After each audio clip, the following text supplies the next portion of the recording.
कि Archimedes principal क्या होता है? जब किसी ऑब्जेक्ट को हम किसी फ्लूइड में इमर्स करते हैं तो वहां पे एक वेट लॉस होता है, ये हमने पढ़ा था कि वहां पे वेट लॉस होता है। अब ये वेट लॉस कितना होगा ये हमें कैलकुलेट करनी होती है कि वेट लॉस होगा कितना। मान लीजिए, सपोज कीजिए कि यहाँ पे एक हमने ऑब्जेक्ट ले लिया, मान लें ये एक ऑब्जेक्ट है, ये एक ऑब्जेक्ट, और इस ऑब्जेक्ट की वेट मान लें यहाँ पे हमने इसको स्प्रिंग बैलेंस पे यहाँ पे लगाया, और इस स्प्रिंग बैलेंस में मेजर किया हमने तो इसकी वेट आ रही है अभी कुछ भी सर्टेन मान लेते हैं, चलो इसकी वेट आ रही है 20 न्यूटन। ठीक है, स्प्रिंग बैलेंस में मेजरमेंट कर लिया 20 न्यूटन, इस बीकर में हमने यहाँ पे पानी। अब यहाँ पे हमें करना क्या है कि ओवरफ्लो वाला यहाँ पे सिस्टम लगाएंगे, उसमें आपको इस तरह से एक ओवरफ्लो कैन तरह का बना देना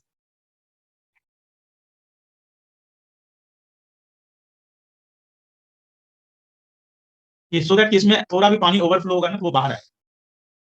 यहाँ पे आप लगा दो एक और फ्लास्क, इस जगह पे एक और फ्लास्क लगा दो आप। अब ये जो आपने 20 न्यूटन का यहाँ पे लगा रखा है, मतलब जो वेट ले रखा है, उस वेट को अब हम धीरे धीरे इसमें इमर्स कर रहे हैं। तो जब आप इस वेट को इसमें इमर्स करोगे तो क्या देखोगे कि जैसे ही आप इसको वेट को इसके अंदर लेकर के जाओ तो पहले थोड़ा सा पानी बाहर आया, फिर उसके बाद धीरे धीरे पानी उसमें बढ़ता चला जाएगा। मान लीजिए कि अभी थोड़ा सा पानी बाहर आया, जितना उसका वॉल्यूम उसके अंदर हमने इंसर्ट किया उतना पानी बाहर आया। ठीक है, अब अगर आप इसकी मेजरमेंट, इसकी ये जो वेट है इसकी मेजरमेंट में पहले जैसे 20 न्यूटन आ रहा था, क्या अभी भी 20 न्यूटन आएगा? नहीं आएगा। अब कितना आएगा? अब 20 न्यूटन ही आएगा या 20 न्यूटन से कम आएगा? कम क्यों आए? रीजन क्या है? अपवर्ड फोर्स लग रहा है। अब वहां पे अपवर्ड फोर्स लग, चलिए मान लीजिए कि अब यहाँ पे जो वेट आ रहा है वो आ रहा है 18 न्यूटन। ठीक है, 18 न्यूटन की वेट आ रही है। जब आपने इस पानी को मेजर किया तो इस पानी का एग्जैक्ट वेट कितना दिखा? 2 न्यूटन। समझ में आया क्या हुआ? 2 न्यूटन दिखा। तो इसका मतलब इसके ऊपर जो पॉइंट फोर्स लग रहा है वो पॉइंट फोर्स भी 2 न्यूटन लग रहा है। क्लियर हुआ सबको? अगर इसमें हम इसको और अंदर इंसर्ट करें, मान लीजिए कि एक टाइम ऐसा आया जबकि इस वेट को आपने पूरी तरह से पानी के अंदर एंटर कर दिया, तो पानी के अंदर जब एंटर कर दिया यहाँ पे, चलिए हम एक और केस ले लेते हैं ऐसा जिसमें कि सब्सटेंस था, इसी सब्सटेंस को हमने पानी के अंदर प्ले इमर्स कर दिया। अब यहाँ पे आप देखोगे कि अब यहाँ पे जो total volume of the water displaced होगी that will be exactly similar, exactly equal to the volume of the object. ये पॉइंट क्लियर है ना बच्चों सबको? और यहाँ पे अब जो इसकी वेट आ रही है मान लेते हैं हम लोग कितना, 15 न्यूटन, 15 न्यूटन। और इस पानी का जब मेजरमेंट करोगे तो ये पानी का जो वेट आएगा वो एग्जैक्टली कितना आ जाएगा? 5 Newton. When any object is fully और partially immersed in any fluid, it will experience a weight loss. It will experience a weight loss. अब देखो तो यहाँ पे जो वेट लॉस हो रही है, पहले कितना था टोटल वेट, एक्चुअल वेट देखा जाए तो इसका 20 न्यूटन, अभी कितना है 15 न्यूटन। तो that weight loss is always equal to, that weight loss is always equal to weight of the fluid,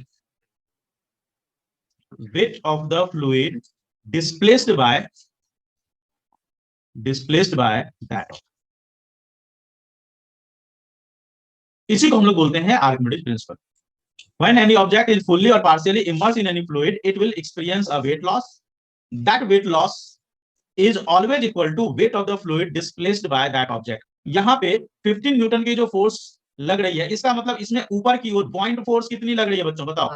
5 Newton की फोर्स लग रही है point force. Wait loss is always equal two point force, wait loss is always equal two point, या फिर point force को ही हम लोग क्या बोलते हैं? बॉयंसी। अच्छा एक बात और देखो, क्या ये weight loss weight of the fluid displaced के बराबर में है? इसका मतलब ये वेट लॉस जो है that is equal to weight of the fluid displaced, weight of the fluid displaced.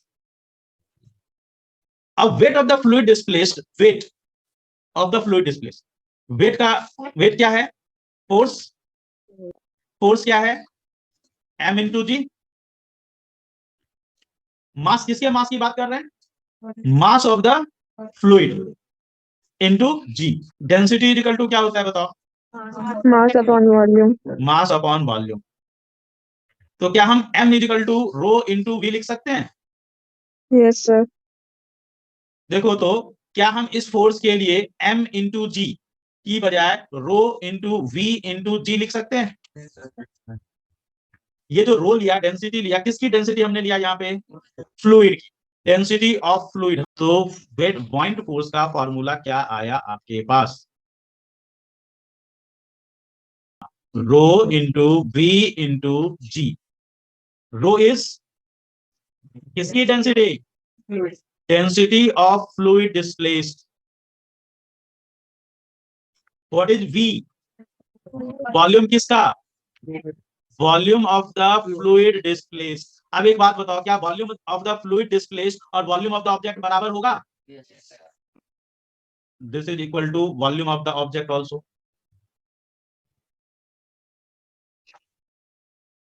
Volume of object also ji. G is acceleration due to gravity. Use of Archimedes principle. Newton को लिखते हैं। सबसे पहला use है designing ships and submarine. Lactometer, hydrometer और to find purity of milk. Purity of substance बोल लो, purity of substances, ये सब जगहों पे यूज करते हैं। अच्छा, इसके अलावा नेक्स्ट जो टॉपिक हमारा है वो है रिलेटिव डेंसिटी। रिलेटिव डेंसिटी किसको बोलते हैं? रिलेटिव डेंसिटी, वाटर की डेंसिटी के हिसाब से दूसरी चीजों की डेंसिटी बताना।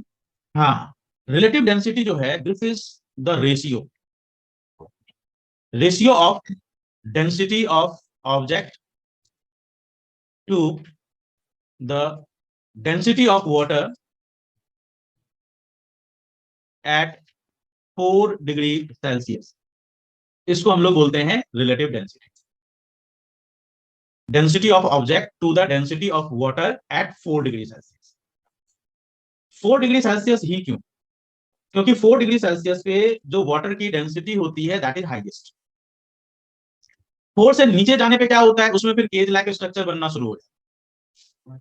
और जब केज लाइक स्ट्रक्चर बनना शुरू होगा तो वो जब जैसे जैसे आइस के फॉर्म में कन्वर्ट होगा, केज लाइक स्ट्रक्चर बनेगा, और केज लाइक स्ट्रक्चर बनेगा तो वॉल्यूम बढ़ जाएगी, फिर डेंसिटी उसकी कम हो जाएगी। ये वाटर की स्पेसिफिक अलग प्रॉपर्टी होती है, जिसमें कि डिजॉल्व्ड गैसेज होता है ना, केज लाइक स्ट्रक्चर पढ़ा है ना आप लोगों ने।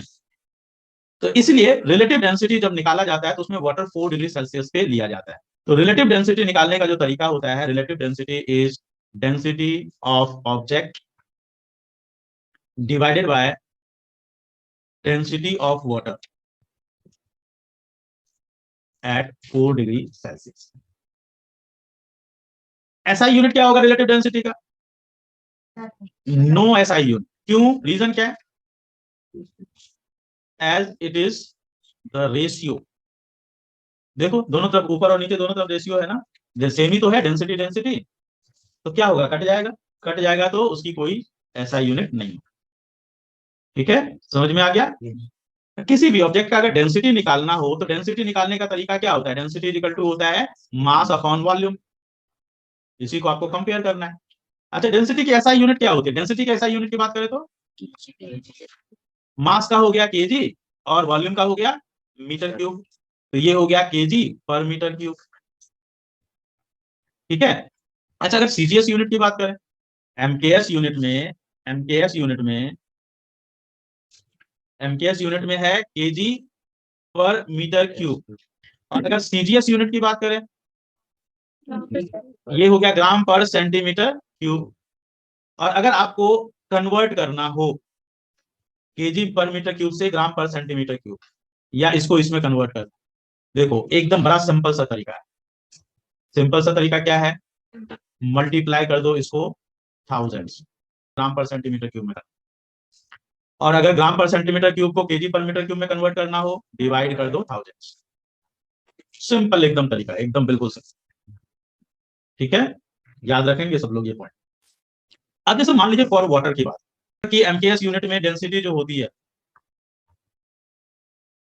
वाटर के बगल वाटर का जो डेंसिटी होता है एमकेएस यूनिट में, ये होता है 1000 केजी पर मीटर।